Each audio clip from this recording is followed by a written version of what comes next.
এই যে occupational therapy পেশার সুরক্ষা, অকুপেশনাল থেরাপিস্ট যারা পেশাজীবী আছেন তাদের সম্মান অর্জন এবং যেই কন্ডিশনগুলোর কথা বললেন, এই সেবাগ্রহীতা, বিশাল সেবাগ্রহীতাদেরকে সঠিক চিকিৎসা সেবাটি পৌঁছে দেওয়ার জন্য সম্ভবত বাংলাদেশ অকুপেশনাল থেরাপি অ্যাসোসিয়েশন একদম ফ্রন্ট লাইন থেকে কাজ করছে।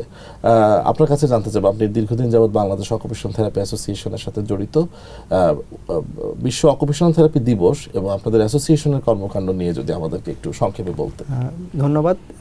যেহেতু এটা অক্টোবর মাস এবং আমাদের বিশ্ব অকুপেশনাল থেরাপি দিবস 100টার বেশি দেশের সাথে আমরা তাল মিলিয়ে এই দিবসটা পালন করতে যাচ্ছি, 14তম অকুপেশনাল থেরাপি দিবস। এখানে অ্যাসোসিয়েশন এবং আমাদের যে পরিবার, সকল প্রফেশনালস সাথে আমাদের যত স্টুডেন্ট আছে, বিশেষ করে এখন তো আমাদের ইনস্টিটিউটও বেড়ে গেছে, বাংলাদেশ হেলথ প্রফেশন ইনস্টিটিউট একটা ইনস্টিটিউট, এছাড়াও আরও 3টা ইনস্টিটিউট আমাদের সাথে সংযুক্ত হয়েছে। সবাইকে নিয়েই আমরা এই দিবসটা পালন করতে চাই এবং এই দিবসে অনেকগুলো কর্মকাণ্ড আমরা হাতে নিয়েছি। তার ভিতরে আজকের এই যে টিভিতে যে আজকের যে প্রোগ্রাম যে আমরা আলোচনা করছি, এটার মাধ্যমে আমাদের দর্শক এবং বাংলাদেশের জনগণরা জানতে পারছে এই পেশা সম্পর্কে। এটা ছাড়াও আমাদের থাকবে, আমাদের র্যালি থাকবে, বর্ণাঢ্য র্যালি, একটা র্যালি, সেটা আমরা সাভারে এবং ঢাকায় আমরা এই র্যালি পালন করব। সেই সাথে আমাদের বিভিন্ন চ্যানেলে প্রোগ্রাম থাকবে, ভিডিও প্রোগ্রাম থাকবে, ফেসবুকে অনলাইন প্রোগ্রামগুলো থাকবে, যাতে করে এটার উদ্দেশ্য কি, এই দিবসটাকে আরেকটু আমরা নতুন করে চিন্তা করা এবং আগামীতে আমরা কীভাবে আরও কাজ করতে পারি, সবাইকে একটা অ্যাওয়ারনেস তৈরি করা অকুপেশনাল থেরাপি পেশার প্রতি। এবং যদি আমরা বলি আমাদের প্রতিপাদ্য বিষয় ইউনিটি থ্রু কমিউনিটি, তো তার মানে শুধু আমি অকুপেশনাল থেরাপিস্ট একা কাজ করলে হবে না, একটা রোগীকে একটা সবগুলো প্রফেশন, আরও যে রিহ্যাব প্রফেশনগুলো যেগুলো আছে সবাইকে আমাদের একসাথে কাজ করতে হবে, এখানে ডক্টর সবাই একসাথে কাজ করতে হবে। এবং এখানে একটা জিনিস খেয়াল করেন যে একটা রোগী বলি, প্রতিবন্ধী বলি, মানে সে তার সমস্যা নিয়ে, চিকিৎসা নিয়ে কিন্তু সে কোথায় যাবে? সো রিটার্ন টু দ্য কমিটিতে যাবে। তো আসলে কমিটিতে তার ওই ধরনের পরিবেশ আছে কিনা? হ্যাঁ, অকুপেশনাল থেরাপিস্টের বড় একটা ভূমিকা যে তার কমিটিতে কাজ করা এবং আমরা বলি যে কমিটি রিহ্যাবিলিটেশন, যে তার যে সমস্যা নিয়ে এবং এই প্রতিবন্ধী যে সমস্যাগুলো, সেগুলো কিন্তু সে হয়তো পুরোপুরি ওভারকাম হবে না, পুরোপুরি সুস্থ করা সম্ভব না, কিছুটা সে হয়তো সমস্যা নিয়ে যাবে কিংবা কোনো সহায়ক দ্রব্য নিয়ে যাবে। তো এই যে তার নতুন যে জীবন, নতুন যে তার চলা, নতুন যে পথ চলা, নতুন কর্মজীবন, এটার সাথে কমিটিতে যে সে কিভাবে আবার খাপ খাওয়াবে, সেই জায়গাটা কিন্তু আমাদের অনেক বড় একটা কমিউনিটি পুনর্বাসন, তো এটার সাথে আমাদের বর্তমানে যে চিকিৎসা ব্যবস্থা, এটার সাথে আমাদের প্রতিপাদ্য বিষয় চমৎকার একটা মিল রয়েছে।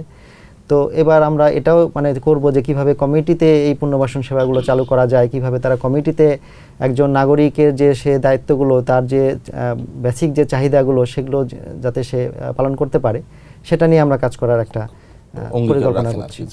অনেক ধন্যবাদ। এবং সবাইকে নিয়ে আমরা যাতে কাজটা করতে পারি। আমরা আপনাদের কাছে আসার আগে আমি গত 1 নভেম্বর 2020 একটি জাতীয় পত্রিকায় একটি হেডলাইন হয়েছিল, সেটা আপনাদেরকে শোনাই। যে সেখানে এসেছে যে দেশের প্রতি 64,000 রোগীর জন্য অকুপেশনাল থেরাপিস্ট মাত্র একজন। তো এই যে অকুপেশনাল থেরাপি সেবা এবং চিকিৎসা, এই চিকিৎসাটা তো সব মানুষ পাচ্ছেন না, যাদের প্রয়োজন, অনেক মানুষের প্রয়োজন। তো আসলে রোগীরা আসলে কোথায় যাবেন, কার কাছে যাবেন? অনেক সময় দেখা যাচ্ছে যে তারা ভুল চিকিৎসার শিকার হচ্ছেন। অকুপেশনাল থেরাপি পেশায় ভুল চিকিৎসা বা ম্যাল প্র্যাকটিস, অপচিকিৎসা, যেটাই আমরা বলি না কেন, এই বিষয়টা যদি একটু সংক্ষেপে বলতেন। আমি আসছি জনাব মোহাম্মদ তৌহিদুল ইসলামের কাছে। জি, আপনি যথার্থই বলেছেন, রোগীরা অনেক ক্ষেত্রেই ভুল চিকিৎসার শিকার হন, কিন্তু সেক্ষেত্রে অবশ্যই রোগীকে একজন কোয়ালিফাইড অকুপেশনাল থেরাপিস্টের কাছে সেবা নেওয়ার ক্ষেত্রে মানে খেয়াল রাখতে হবে, যাতে করে তারা এইভাবে ক্ষতিগ্রস্ত না হন। আর যেটা আমাদের দিন দিন আমাদের কোয়ালিফাইড অকুপেশনাল থেরাপিস্টের সংখ্যা বৃদ্ধি পাচ্ছে, এতে করে বৃহৎ জনগোষ্ঠীকে আমরা সেবা দিতে পারবো। তবে যে সব জায়গায় কোয়ালিফাইড অকুপেশনাল থেরাপিস্টরা কাজ করছেন, তারা খুব ভালো কাজ করছেন এবং সেখানে রোগীরা যদি সেবা নেন তাহলে তারা অবশ্যই উপকৃত হবেন। অনেক ধন্যবাদ। আমি এবার আসবো জনাব শেখ মনিরুজ্জামান কাছে।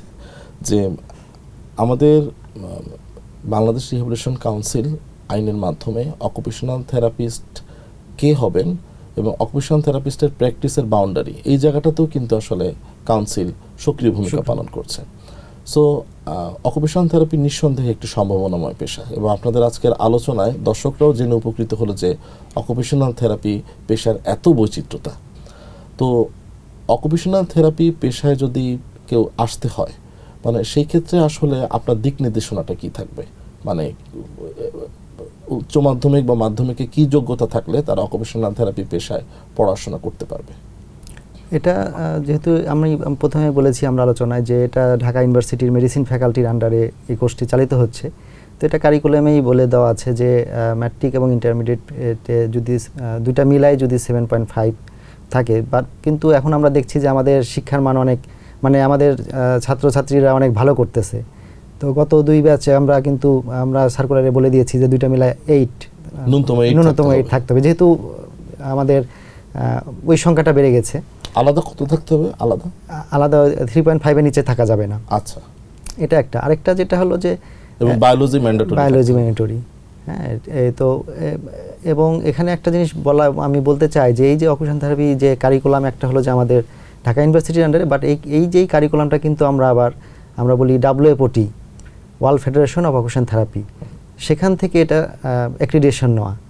তো এটা আপনার মাধ্যমে আমি এটা জানাতে চাই যে এই কোর্সটা যে ছাত্রছাত্রী কমপ্লিট করলো, যে গ্র্যাজুয়েট হলো, সে কিন্তু শুধু বাংলাদেশের কারিকুলাম শেষ করলো না, সে কিন্তু বিশ্বের অন্যান্য দেশের সাথে যে কারিকুলাম সেই কারিকুলাম সমমানের কারিকুলাম শেষ করলো।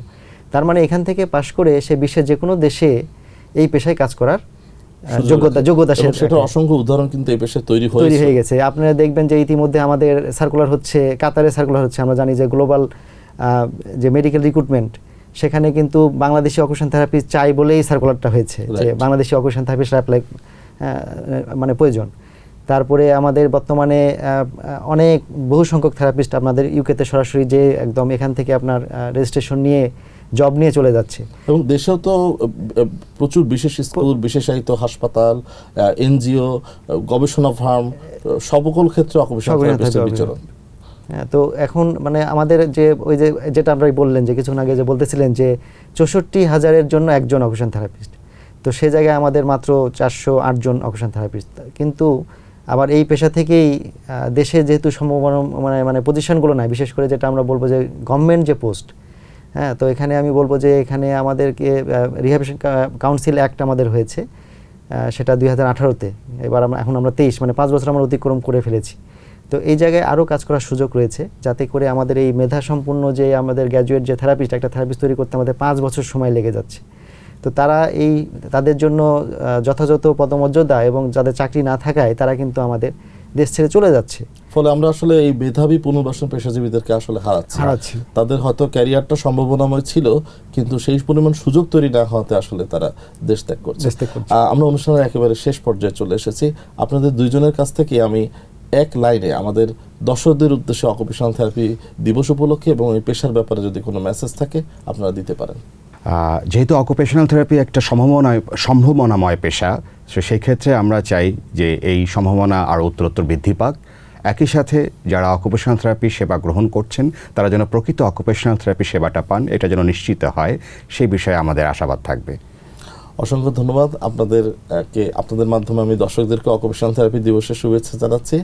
আর আপনি অনেক ব্যস্ত সময় পার করে আমাদের আসলে এখানে এসেছেন, এজন্য আপনাদেরকে অনেক ধন্যবাদ। আর আমাদের অনুষ্ঠানের পক্ষ থেকে আপনাদের জন্য থাকছে ছোট্ট সম্মাননা স্মারক। সুপ্রিয় দর্শক, আজ আর একটি কথা বলবো না, শুধু ইংরেজিতে একটা কোট আছে সেটা বলবো। Medicine adds days to lives, occupational therapy adds life to days. বিশ্ব অকুপেশনাল থেরাপি দিবসে আপনাদের সকলের প্রতি শুভেচ্ছা। অকুপেশনাল থেরাপি প্রকৃত এবং নিরাপদ চিকিৎসা সেবা পৌঁছে যাক ঘরে ঘরে, মানুষ প্রকৃত অকুপেশনাল থেরাপি সেবাটি পাক।